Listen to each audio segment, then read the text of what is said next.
Hoy tenemos incluso nuestra familia venezolana aquí, viendo la celebración. Que Dios te bendiga.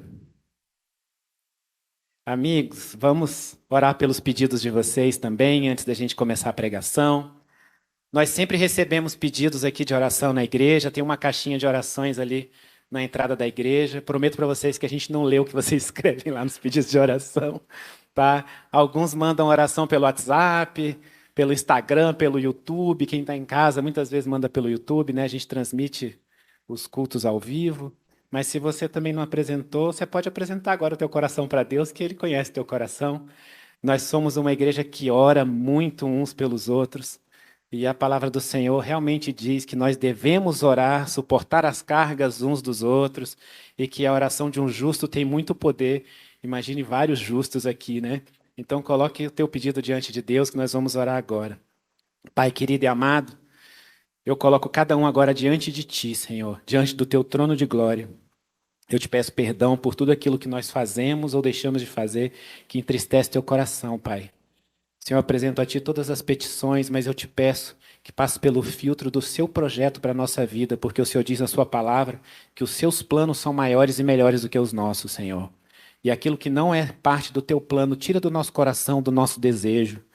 Mas o que faz parte dos Seus planos, realiza, Senhor. Abre as portas, escancara, traz aqueles que vão nos ajudar. Traz cura, traz transformação, abençoa os casamentos, abençoa principalmente o relacionamento contigo de cada um, que cada um possa viver o seu sobrenatural, Pai. Eu coloco cada um diante de ti e, como ministro da palavra do Senhor, eu derramo da sua bênção, da sua vitória, em nome de Jesus. Amém. Aleluias. Irmãos, agora nós vamos abrir as nossas Bíblias em Gênesis 46. Gênesis 46, 1.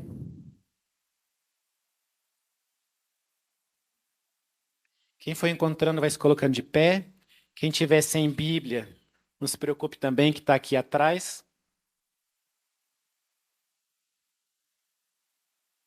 Gênesis 46, 1.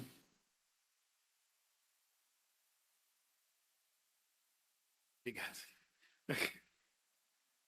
Amém? Israel emigra para o Egito. E diz assim: E partiu Israel com tudo quanto tinha, e veio a Berseba e ofereceu sacrifícios ao Deus de seu pai Isaque. E falou Deus a Israel em visões de noite, e disse: Jacó, Jacó. E ele disse: Eis-me aqui. E disse: Eu sou Deus, o Deus de teu pai. Não temas descer ao Egito, porque eu te farei ali uma grande nação. E descerei contigo ao Egito, e certamente te farei tornar a subir. E José porá a sua mão sobre os teus olhos. Amém? Pode se sentar. Irmãos, quem vem à igreja constantemente sabe que Deus tem me feito falar bastante de José, né? São os mistérios de Deus, né? Para mim não são tão mistérios assim, não, porque, enfim, a gente sabe, cada um de nós sabe a luta que vive. Mas Deus tem me falado para falar muito de José para vocês. E hoje, o que o Senhor me trouxe foi um pouco do final para o começo, sabe? Porque vocês todos conhecem de alguma maneira a história de José, né? Mesmo aqueles que não vão à igreja, pelo menos já assistiram o desenho de José, o rei do Egito. De alguma forma você sabe que José foi parar no Egito e se transformou governador do Egito, né? De alguma maneira você sabe o que aconteceu. Eu vou fazer um resumo muito breve, mas o Senhor tinha grandes planos na vida de José, né? José era filho de Jacó, Jacó depois viria a se chamar Israel.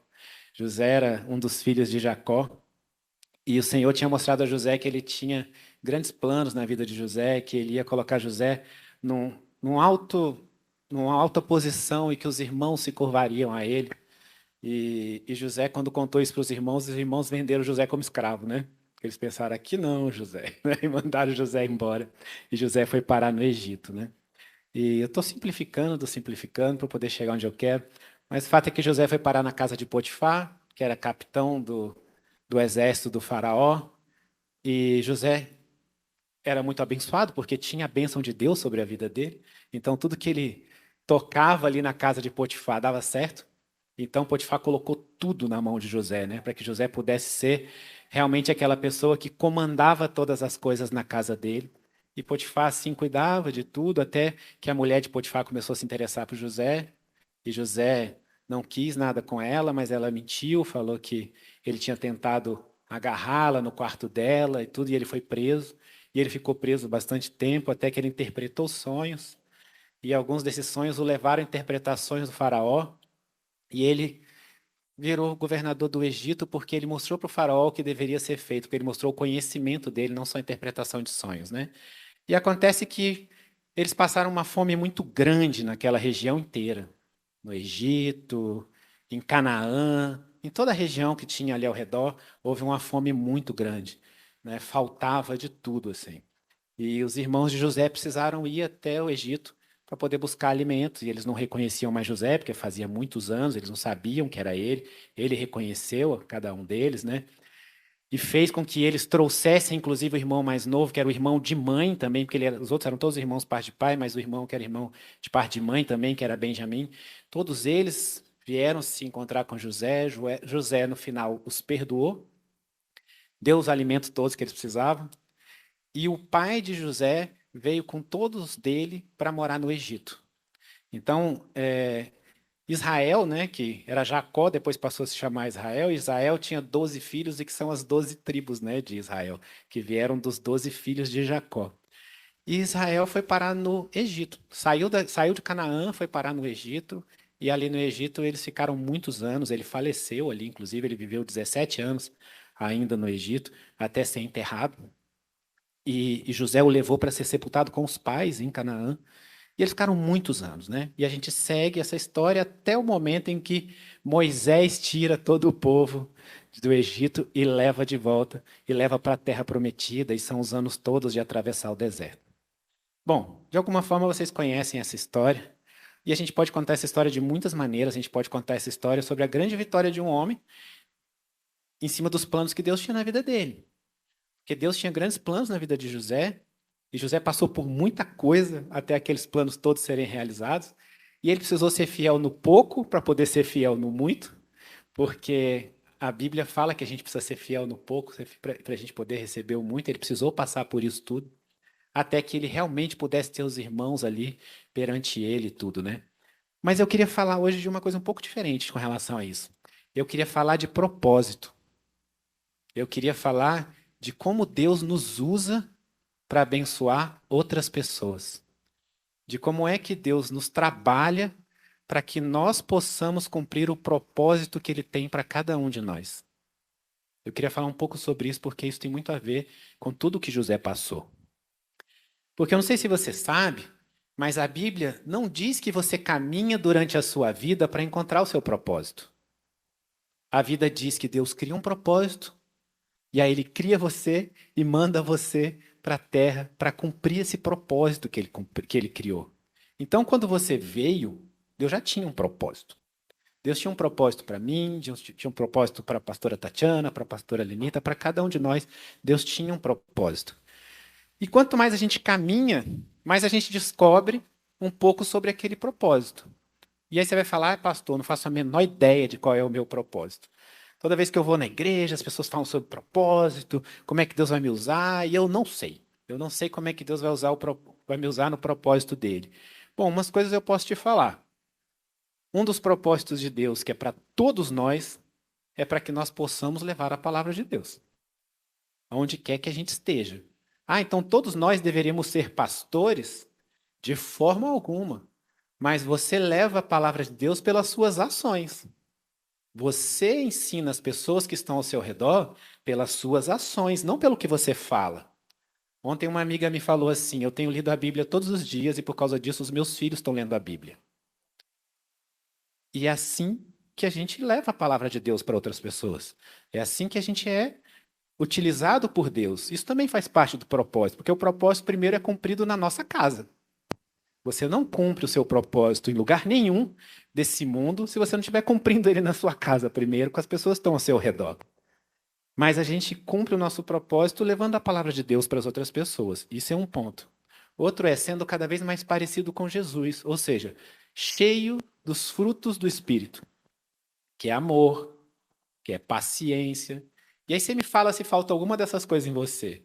Amor, paciência, benignidade, alegria, mansidão, domínio próprio, bondade, humildade. E aí você vai falar, pastor, falta metade pelo menos. Né? Eu não tenho várias dessas aí. Eu vou te contar uma coisa: você não nasceu com nenhuma delas. Porque a Bíblia diz que isso é fruto do Espírito. É depois que você recebe o Espírito Santo dentro de você, o Espírito começa a agir, começa a produzir esse fruto. Porque o fruto da natureza humana, que no mesmo capítulo de Gálatas chama sobre, diz que são os frutos da carne, são um pouco diferentes. Esses daí talvez você já tenha vivido mais com eles. Olha só, que é ira, é fofoca, ciúme, né, inveja, bebedeira, glutonaria. Você sabe o que é glutonaria? Comer muito. Eu acho muito engraçado aquelas coisas que as pessoas falam assim, nossa, crente adora comer. Gente, comer também não é legal não, sabia? Comer demais, assim, viver escravo dos seus desejos, nenhum deles é legal. Você continua sendo escravo dos seus desejos. Você não tem liberdade nenhuma. Idolatria, tem uma série de coisas que são frutos da natureza humana. Quem é pai sabe que esse aí não precisa nem de esforço para aparecer na pessoa. Você precisa de esforço para tirar da pessoa. Sabe? Então, você ter fruto do Espírito é você cumprir propósito de Deus nessa terra. Só que Deus manda a gente para a gente ser burilado, trabalhado. Todos os dias a gente vem na terra e a gente de alguma forma é trabalhado. Ah, me falta humildade, pois Deus vai te colocar numa situação que você precisa ser humilde. Ah, me falta paciência. Deus vai te colocando na situação que você precisa ser paciente. Ah, me falta fé. Deus vai te colocando na situação que você precisa ter fé. Assim que a gente vai sendo trabalhado, todo dia, sabe? E às vezes a gente fala assim, nossa, mas eu já sou muito bom. Eu sou um cara muito legal, eu sou legal com todo mundo, eu sou gente boa, eu trato todo mundo bem, eu ajudo as pessoas que precisam, tal. E talvez você tenha tanto orgulho disso que só isso já é um pecado, que você é muito orgulhoso. Porque a Bíblia fala que a soberba precede a queda. Isso está lá em Provérbios, a soberba precede a queda. Então, só o fato, às vezes, de você ser cheio de orgulho de si mesmo, de tudo que você é capaz de fazer, já é algo que Deus precisa trabalhar. Porque Deus, quando quer usar alguém, ele usa qualquer um. Deus usou um jumento. Se você lê a Bíblia, o Velho Testamento, Deus usou um jumento. Então, ele usa cada um do jeito que ele quer. Mas o que acontece é o seguinte: às vezes, em alguns momentos, Deus tem propósitos muito grandes para algumas pessoas específicas. Porque esse propósito de nós abençoarmos as pessoas que estão ao nosso redor, de abençoarmos a nossa família, de onde quer que a gente anda, a gente mostra que ali é um servo de Deus, é uma serva de Deus, esse a gente devia ter todo dia, todos os dias. Mas Deus escolhe alguns que são os mais resistentes. Por que são os mais resistentes? Porque se ele vai fazer você passar por problemas que demandam paciência para você ser paciente, que demandam humildade para você ser humilde, sabe que em cada uma das coisas significa que você vai passar por muito perrengue para você poder cumprir aquele propósito. Resiliência. Gente, ser resiliente não é fácil não, né? É difícil ser resiliente. Ser resiliente é aquela pessoa que leva pancada e volta, leva pancada e volta, leva pancada e volta, e parece que não desiste nunca. Sabe quando você joga aquele joguinho que não tem, que não morre? Que morre, aparece de novo, morre, aparece de novo, tal, não sei o quê, não tem vidas infinitas, né? Isso é ser resiliente, sabe? E algumas pessoas, às vezes, são escolhidas para estarem nesse lugar. Seja pessoas que vão abençoar muitos casais, por exemplo, seja pessoas que vão cuidar de muitas igrejas, seja pessoas que vão ensinar muitas pessoas, às vezes até pela internet, como a gente faz, você, enfim, são tantas maneiras diferentes, e essas pessoas são muito trabalhadas. Porque, olha, o que aconteceu com José é muito interessante. José foi escolhido não para reinar acima dos irmãos. José não foi separado para que os irmãos dele pudessem se curvar diante dele. José foi separado para que toda uma nação fosse morar no Egito. num momento de muita dificuldade, de muita seca, que faltavam as coisas, não havia nenhuma fartura naquele momento. E toda aquela nação se moveu para o Egito. E José tinha tanto o favor do faraó a respeito dele, que a Bíblia diz que onde a família de Israel foi morar era o melhor lugar, eram as melhores terras daquele lugar. E que todos eles foram morar ali. Então, o propósito na vida de José não era José ser governador do Egito. Isso não é propósito na vida de ninguém. Se você acha que o seu propósito é ser o líder do sei lá o quê, é ser o top da sua profissão, ser sei lá onde que você vai estar e tal, isso não é propósito. Isso é um meio pelo qual Deus vai usar você. E se você chega nesse lugar e você não é utilizado por Deus, Deus te tira desse lugar. Porque Ele não te colocou lá para isso. Ele te colocou lá para transformar a vida das pessoas. E olha, José teve que ser fiel no pouco. Mas algumas coisas são interessantes. Uma delas é o seguinte: aonde quer que José fosse, a bênção de Deus estava com ele. Aonde José andasse, a bênção de Deus estava com ele. José virou escravo. E talvez hoje você seja escravo daquilo que você não gostaria mais de ser. Porque escravo não é só aquele que tem dono. Mas às vezes a gente é escravo de um emprego, às vezes a gente é escravo de um lugar onde a gente mora, às vezes a gente é escravo de uma situação, às vezes de uma situação financeira, de uma situação de saúde. José era escravo. Ele era o escravo de Potifar. E ainda assim, tudo o que ele fazia com excelência. Porque a Bíblia também diz que tudo aquilo que a gente faz com excelência para Deus. A gente faz para Deus com excelência, mas é tudo aquilo que a gente faz. E José botava a mão e as coisas eram abençoadas. E talvez José pudesse pensar assim, se fosse hoje, José ia pensar assim, por que eu vou fazer as coisas do jeito que eu faço se as são só abençoadas para Potifar, que é o dono de tudo? Eu não sou dono de nada disso daqui. Eu estou abençoando outras pessoas, eu não estou abençoando a mim mesmo.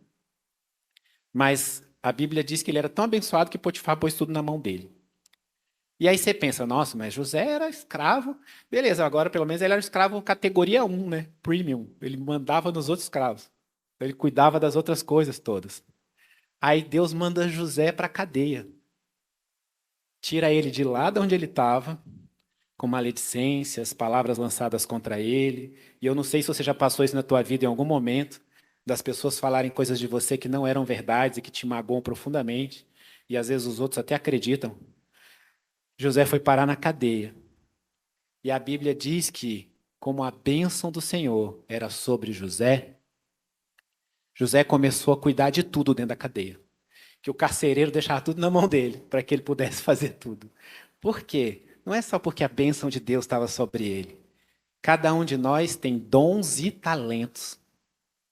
Os nossos dons a gente vai adquirindo ao longo da vida e os nossos talentos vão sendo melhorados.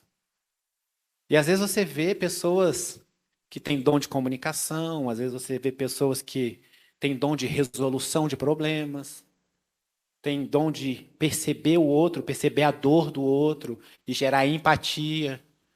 E são vários dons, a gente tem dons, sabe? São as maneiras como a gente se coloca, que Deus trabalhou isso dentro de você e tem talentos. E um dos talentos de José era ser um gerente das coisas. Era coordenar muito bem as coisas que eram colocadas debaixo dele. Você pegou que aí tem uma dica de qual era o propósito de Deus na vida de José?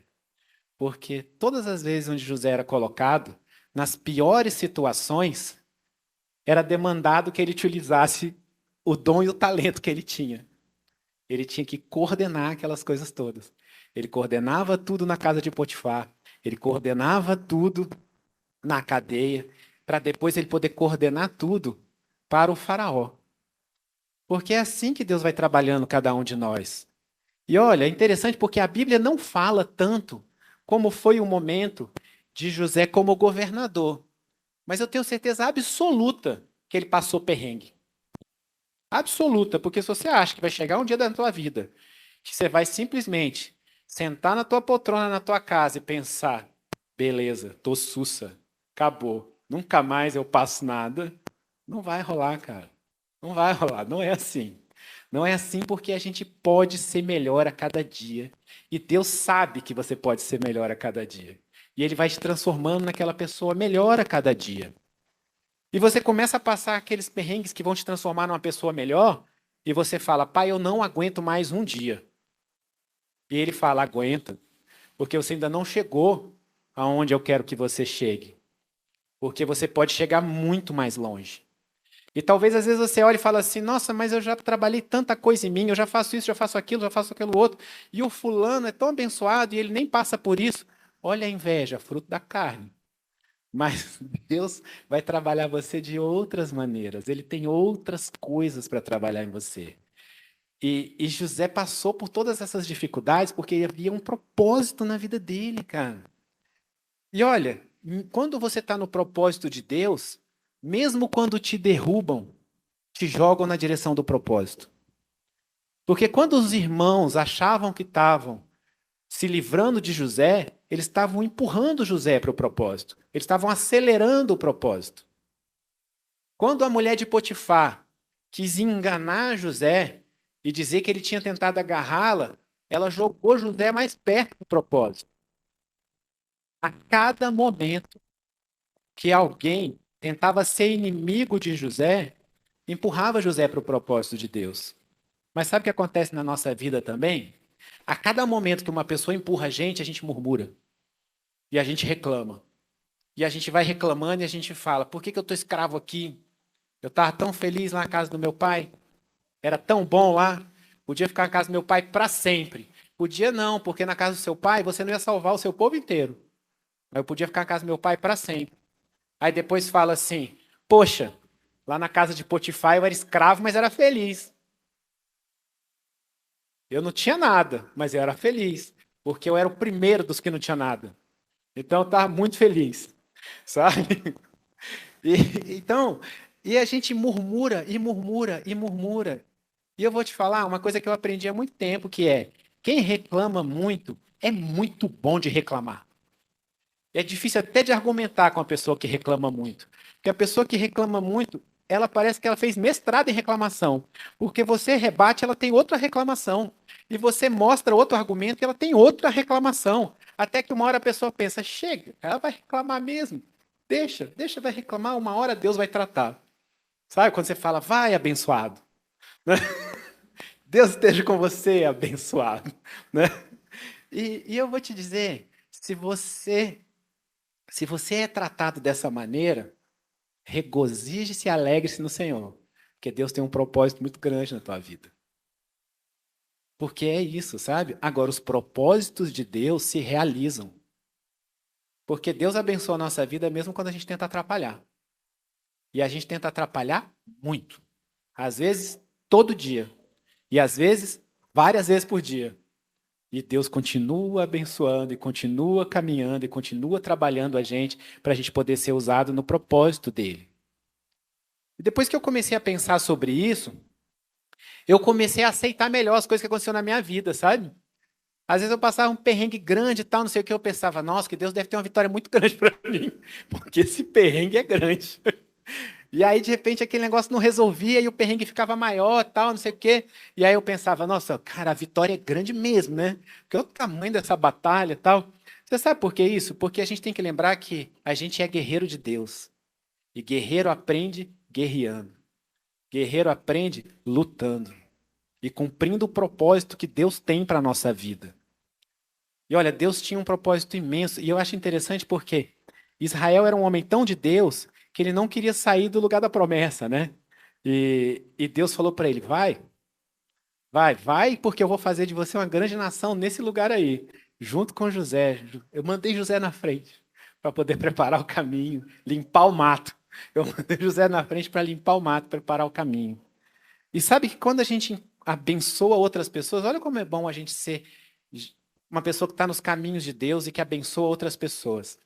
O faraó não era um homem de Deus, mas ele sabia que ele estava abençoando uma pessoa de Deus.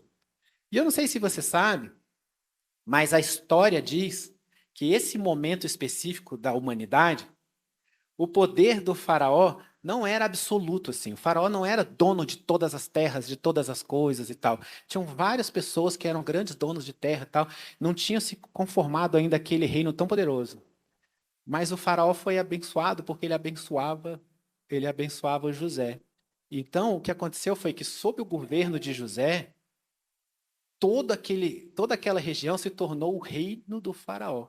Tudo aquilo se consolidou debaixo de José, porque José estava ali abençoando, cumprindo o propósito, e o faraó estava permitindo que ele cumprisse o propósito, e o faraó acabou abençoado de lambuja. E tudo aquilo ali acabou sendo abençoado no lugar dele ali também.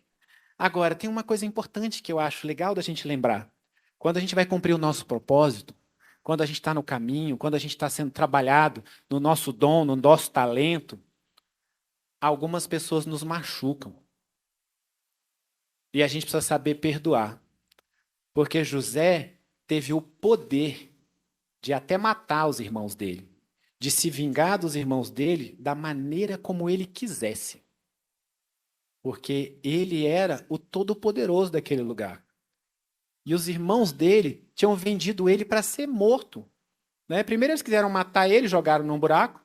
Depois eles pensaram, não, vamos vender ele como escravo. E aí eles tiraram do buraco, venderam como escravo. E ele teve o poder de se vingar deles. Mas ele não se vingou deles, ele abençoou as outras pessoas. E olha, eu vou te dizer, talvez, e aqui é um talvez do pastor, tá? Talvez, se José tivesse virado o governador do Egito, quando ele era o cara lá da casa do Potifar, ele tinha matado os irmãos todos. Porque ele ainda não tinha sido trabalhado. Porque às vezes você pensa assim, eu já fui trabalhado tudo que eu precisava ser trabalhado. Eu não preciso mais passar por esse processo. Aquela bênção grande que Deus tem na minha vida é só chover. Chuva de bênçãos. Chega aí, Pai. Acaba com essa tempestade. Do outro lado já está a bonança. Tô eu aqui. Tamo junto, né? Hashtag tamo junto, Deus. Não é assim, cara. Deus tem muita coisa para trabalhar em você. E às vezes é a maneira como você reage às pessoas que estão do seu lado. A maneira como você reage àqueles que tentaram puxar o seu tapete para você poder chegar lá. Como é que você reage com essas pessoas? Você ora por elas? Você ora por aquelas pessoas que não gostam de você? Você já fez esse esforço na tua vida? A Bíblia fala sobre isso, que a gente deve orar pelos nossos inimigos. Você já fez isso? Ou você só ora para Deus quando você está passando problema?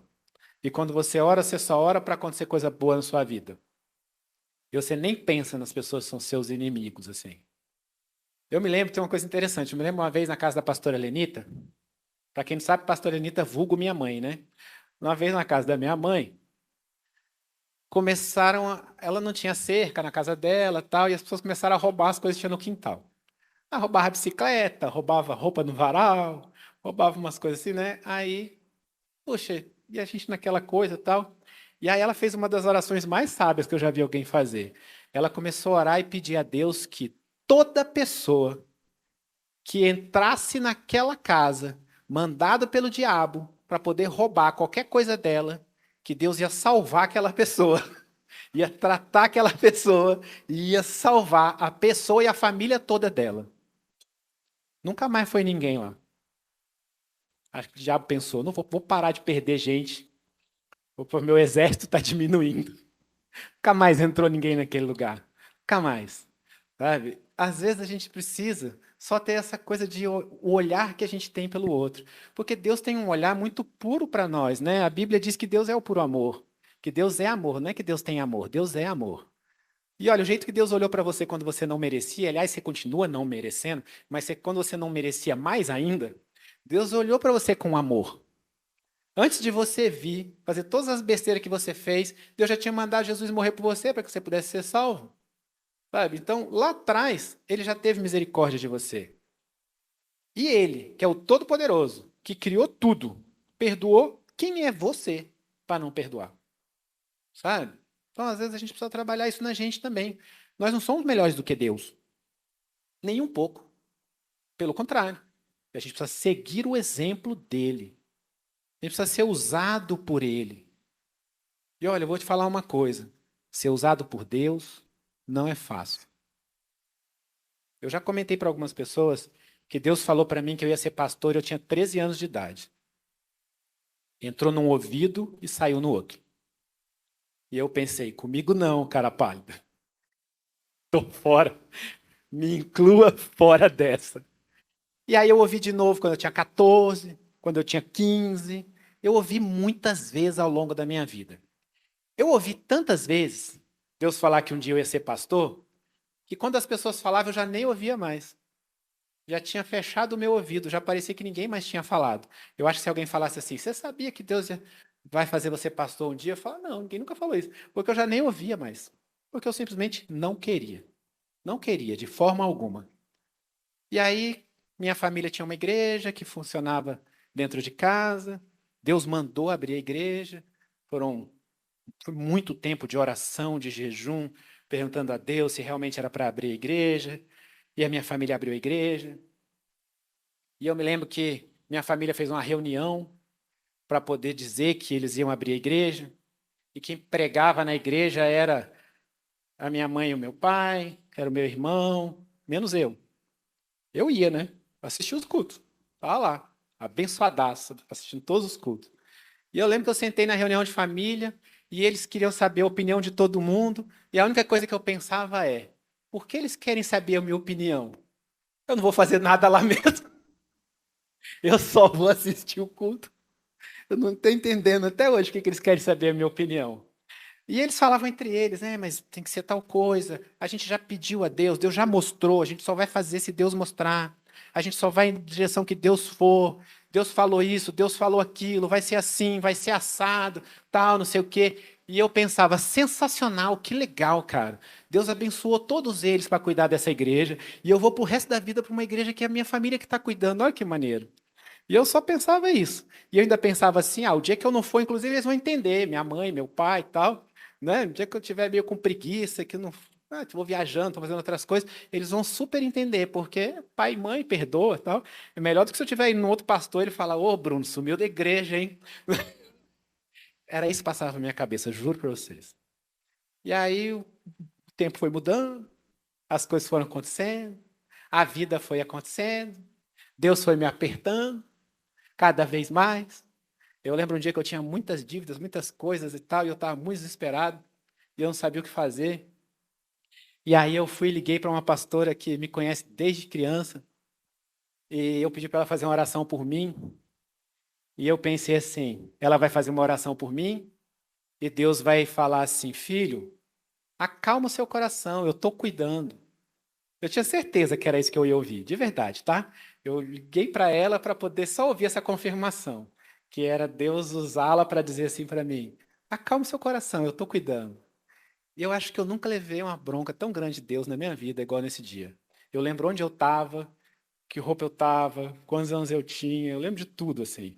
Porque Deus começou a falar assim: eu nunca te deixei faltar nada. Foi a primeira frase. Eu nunca te deixei faltar nada. Você nunca passou dificuldade. Mesmo nas dificuldades, você tinha o que comer, você tinha onde morar, você tinha. Ó, foi daí para baixo, tá? O resto eu não preciso nem contar. E foi falando, falando, falando, falando. E no final, já tá com tanta vergonha, tal. Eu lembro de algum momento eu pensar, por que que eu liguei? E aí, algum outro momento, eu fui falando, falando, falando. E no final eu só pensava assim, que vergonha. Que vergonha de eu apresentar para Deus uma coisa dessa forma. Que vergonha, sabe? E aí, a partir desse dia, eu comecei a ir mais para a igreja. Porque eu já não ia quase, tá? Porque eles estavam cuidando da igreja. Tava tudo bem e tal. Eu ia de vez em quando, uma vez por mês, tava top. Uma vez por mês, geralmente, era o dia da ceia. Ia lá, pedia perdão, que eu não tinha ido o resto do mês todo. Tomava a ceia, ia de novo na outra ceia. E aí eu me lembro que eu comecei a ir mais, e o Senhor começou a usar mais. E começou a me mostrar as coisas em sonhos. E o Senhor começou a falar comigo. E eu comecei a ver o sobrenatural de Deus. Eu comecei a desconfiar, tô lascado, porque o Senhor começou a me mostrar coisas, e mostrar coisas, e eu ia orar, e o Senhor mostrava as coisas para mim, e aí um dia o Senhor começou a tocar no meu coração de que Ele ia me transformar em pastor, e eu pensava, pai, por que agora? Eu ainda vou viver tantos anos, eu não posso ser um pastor velhinho, daqueles caras que chegam na igreja, 60 anos, vira pastor, já aposentou, não faz mais nada, agora eu vou ser pastor. E eu pensava isso, e o Senhor falando, chegou a hora, e eu pensei, só chegou a hora se o Senhor falar comigo, como se não fosse Ele falando comigo todo dia. Aí a pastora Lenita vira para mim e fala assim, o Senhor mandou te consagrar pastor. Aí eu pensei, poxa, pai, eu pedi para o Senhor falar comigo, mas podia ser daqui uns 8 anos. Foi na mesma semana, o Senhor mandou te consagrar pastor. Sabe o que aconteceu? Hoje, quase toda vez que você vier nesse culto, sou eu que estou pregando. É muito engraçado isso. Se você quiser vir aqui e ver a pastora Tatiana pregando, ou ver a pastora Lenita pregando, ou alguma outra pessoa pregando, em geral você vai ter que vir ano bissexto. Não, brincadeira, mas é o seguinte, quase sempre sou eu. Quase sempre sou eu. E olha como são as coisas. E um dia Deus falou comigo assim, uma das coisas que você tem como propósito, porque pregar não é propósito de ninguém, gente. De verdade, tá?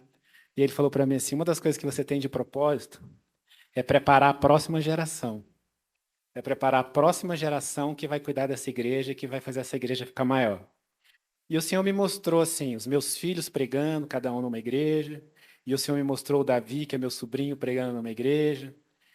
E eu entendi que, na verdade, eu era só um instrumento para fazer com que eles pudessem chegar aonde eles vão chegar. E hoje, para não dizer que eu prego todas as vezes, quem prega domingo é o Davi, que é o meu sobrinho, né? Então eu prego nas terças-feiras, o Davi prega nos domingos, assim. E se tem uma pessoa que pôde influenciar essa caminhada dele, fui eu. Eu sou muito próximo dele, sempre fui muito próximo dele. E aí, às vezes, eu fico pensando, olha como Deus faz as coisas. E a gente vai lá cuidar. E por que que eu estou falando isso? Para poder falar do meu exemplo? Não, gente. Eu estou falando isso para poder dizer que Deus tem um propósito na tua vida. E no fundo, às vezes você até sabe qual é. Às vezes o seu propósito é cuidar de casais. Às vezes o seu propósito é cuidar de jovens. Às vezes o seu propósito é cuidar de pessoas que estão desgarradas. Às vezes o seu propósito é sair pelo mundo falando de Deus. Às vezes o seu propósito é cuidar de doentes. Uma coisa que eu sei que não é o meu propósito, por exemplo, é sair na rua pregando. Porque eu não tenho essa, sabe, aquela pessoa que vai na praça, vai não sei o quê. Eu não tenho esse dom, né? Mas o seu dom e o seu talento se alinham com uma coisa que Deus quer fazer com você. Só que às vezes a gente foge muito tempo desse propósito. E você pode fugir lá para o Egito, inclusive. José não fugiu, não, coitado, foi fugido. Né? Fugiram com ele para o Egito. Mas às vezes você pode até fugir para o Egito e ainda assim Deus vai trabalhar o seu propósito. E aí as coisas que você passa na vida, todas as dificuldades que você passa, elas fazem mais sentido. Porque o objetivo de Deus não é que você viva a vida sem preocupação e sem problema nenhum. O objetivo de Deus é, quando vem o problema, você entrega a preocupação a Deus, vive a paz que excede o entendimento, e entrega para Deus, e deixa aquele problema te transformar numa pessoa melhor. Naquela pessoa que Deus quer que você seja. Então, o jeito mais rápido de sair de um problema é pensar: o que Deus quer que eu melhore aqui? Como Deus vai me usar dessa maneira aqui? Às vezes você passou por problemas sérios no seu casamento. E Deus vai te usar para falar com pessoas que passaram por problemas no casamento. Às vezes você passou por problemas sérios de saúde. E Deus cria empatia em você com pessoas que vão passar por aqueles problemas de saúde. Deus pega aquilo que às vezes parece pior na gente e mostra que pode ser o melhor na gente. Deus vai fazendo isso. Sabe, eu passei por tantos problemas financeiros em determinado momento da minha vida. Toda vez que chega um homem empresário quebrado, passando por dificuldade, eu sei o que o cara está sentindo. E eu não sei de ler, não sei de ouvir falar. Eu sei de sentir. De sentir que qualquer coisa que eu colocar isso. E aí, depois que eu entendi que Deus me colocou para poder falar com essas pessoas, eu pensei assim, gente, parece que eu não aprendo, cara. Parece que as coisas não. Eu vou te contar, viu? Tomara que vocês sejam menos trouxa do que eu, que vocês aprendam na primeira vez, sabe? Mas o fato é, Deus quer usar você, usando as tempestades que Ele coloca na tua vida. Porque no deserto a gente se torna mais forte. E uma coisa que eu falo para minha família é que no deserto não sobra, mas também não falta. Porque o povo de Deus, quando estava lá 40 anos atravessando o deserto, eles não saíam levando tonéis e tonéis de água, caixas e caixas de cereais e comidas. Mas todo dia tinha maná. Todo dia aparecia o milagre de Deus. Porque maná é milagre de Deus, cara. Aparecia todo dia de manhã o que tinha para comer. E não faltou durante todo o tempo que eles estavam lá. Até eles aprenderem a viver de maná. Aí quando o maná estava bom, Deus levou para a terra que mana leite e mel. Porque Deus só te leva lá quando você aprende a ser feliz no pouco. Porque buscar a Deus não significa que você vai receber bênçãos. Não é isso. Buscar a Deus é dizer: Senhor, eis-me aqui. Como é que o Senhor quer me usar? Eis-me aqui. E não tem nada tão bom quando você percebe que você abençoou a vida de outra pessoa. Quando Deus te usou para levantar alguém que estava caído. Quando Deus levou uma palavra para alguém por meio de você.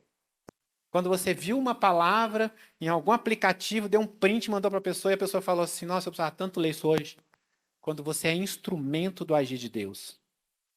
José só passou o que passou porque era para ser grande no propósito de Deus. Os propósitos de Deus são grandes e a gente precisa cumpri-los.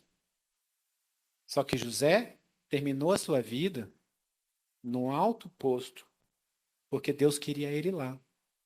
E levou aquele povo todo para aquela região, para o lugar melhor daquela região. Não que o povo não fosse ter problema depois, porque Moisés teve que sair com eles de lá, com outro faraó atrás deles. Mas aí é outra história. Mas sabe o que acontece? A gente precisa entender as nossas dificuldades, e a gente precisa entregar a Deus as nossas preocupações e limpar o nosso coração, porque ser preocupado não é de Deus. Ter medo não é de Deus. Tristeza não é de Deus. Angústia não é de Deus. Se você sente medo, angústia, tristeza, preocupação, tá tudo bem você sentir, mas entrega para Deus porque não é de Deus. É da sua natureza humana. Luta contra a sua natureza humana e fala: Pai, traz a paz que excede o entendimento. Porque o Senhor disse que eu ia ter tribulações, mas que o Senhor já venceu o mundo por mim. Então traz a paz que excede o entendimento. Traz para mim, transforma na minha vida. Abre a sua porta na hora do que o Senhor quiser, do jeito que o Senhor quiser, mas tira essa preocupação do meu coração, da minha mente. Entrega a sua mente a Deus. Quando a gente lê na Bíblia que diz assim, olha, que a sua mente seja cativa, obediente à mente de Cristo, a mente de Cristo era uma mente completamente obediente a Deus. Fazia o que agradava a Deus. Jesus Cristo chorou, suou, saiu sangue porque ele sabia o que esperava por ele. Mas ele falou: seja conforme a tua vontade. Conforme a tua vontade. E hoje ele está ao lado do Senhor. Porque também a nossa vida aqui, assim, ó, é um sopro. Ela não vale nada, ela só vale para a gente se aproximar mais de Deus e abençoar as pessoas que estão ao nosso redor. Deixa essa preocupação de lado. Eu sei, eu sinto. É engraçado que às vezes quando eu estou falando de determinadas coisas e eu estou pregando, eu sinto o que a outra pessoa que está aí está sentindo. Eu sinto algumas amarguras tão grandes no coração de alguns de vocês. Sabe? Alguns de vocês vieram para cá hoje com tanta amargura, com tanta tristeza, com tanta preocupação, e o Senhor está falando: entrega. E eu estou esperando você entregar. E eu tenho coisas muito grandes, e eu tenho coisas muito maravilhosas, mas entrega. Entrega porque eu preciso do seu controle. O controle não é teu. O controle não é seu. Entrega ao Senhor. Deixa Deus derramar na sua vida. Porque aquilo que Ele derramar é bênção. Eu vou finalizar fazendo uma oração por você, para que você possa entregar sua mente e o seu coração a Deus, para que você possa limpar de tudo aquilo que não é do Senhor e que você possa ter clareza de qual é o propósito que Deus tem para a tua vida. Mas olha, aquele problema que está te angustiando, ele é tão pequeno. Eu sei que ele parece sem solução, mas ele é sem solução para você. É sem solução ser escravo, é sem solução ser preso, é sem solução qualquer uma dessas coisas. Mas Deus faz os milagres dele. É sem solução achar comida no deserto, tá? Água e comida no deserto também é sem solução. Fica de pé, coloca a mão no teu coração. Pai, eu estou aqui agora diante de ti, Senhor. Eu quero te pedir perdão por toda preocupação, toda angústia, toda tristeza, todo o controle que nós tentamos tomar do Senhor. Nos perdoa, Pai, todos os momentos em que nós fugimos do nosso propósito, não usamos os nossos dons, os nossos talentos. Todas as vezes em que nós murmuramos e reclamamos, e às vezes até duvidamos do seu agir, Pai. Perdoa, Senhor. Pai, eu coloco cada pessoa diante de Ti. Eu te peço, Jesus querido, troca o coração de cada um por um coração cheio de Deus, cheio de amor, cheio de esperança, de paz. Senhor, tira da mente de cada um tudo aquilo que não foi colocado por Ti. Limpa a mente completamente, que ela seja uma mente cativamente de Cristo. Limpa o corpo completamente, limpa a alma. Que nós possamos ter os dons do Espírito, o fruto do Espírito, viver o seu sobrenatural. Pai, derrama das suas bênçãos, de milagres. É o Deus do impossível. Pai, nós trocamos esse fardo pesado, fardo seu, que é leve e suave. Traz aquelas pessoas da nossa família que se distanciaram de Ti. Tem um novo relacionamento nosso contigo. Cuida da nossa saúde, das nossas finanças, da nossa família, principalmente do nosso espírito. Eu entrego cada pessoa agora a Ti, Senhor. Derrama, Pai. Derrama mais e mais de Ti. Eu te agradeço, Senhor, em nome de Jesus. Amém.